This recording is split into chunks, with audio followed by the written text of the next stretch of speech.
La polizia, sotto il comando del maggiore britannico M.H.R. Callagher, intervenne immediatamente. Ombrelli in libertà.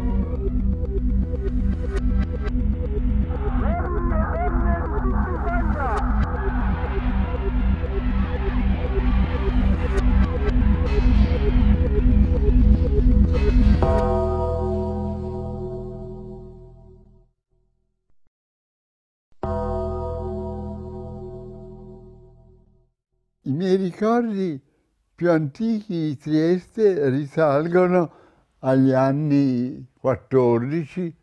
L'ultimo ricordo che ho di quel periodo, prima di partire da Trieste, perché era scoppiata la guerra, è la città tutta imbandierata col giallo e nero, il colore della bandiera austriaca.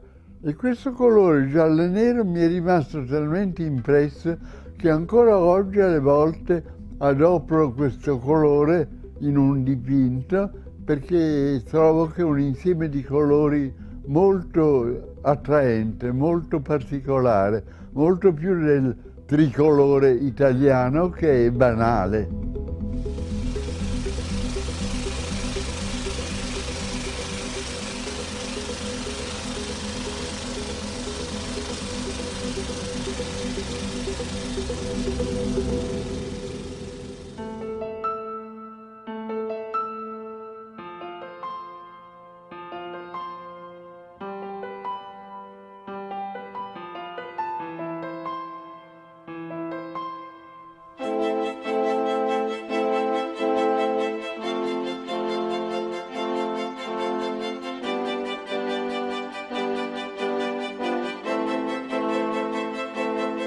Il 1914 è un anno che si apre con elementi che possiamo leggere come presagi di un futuro problematico.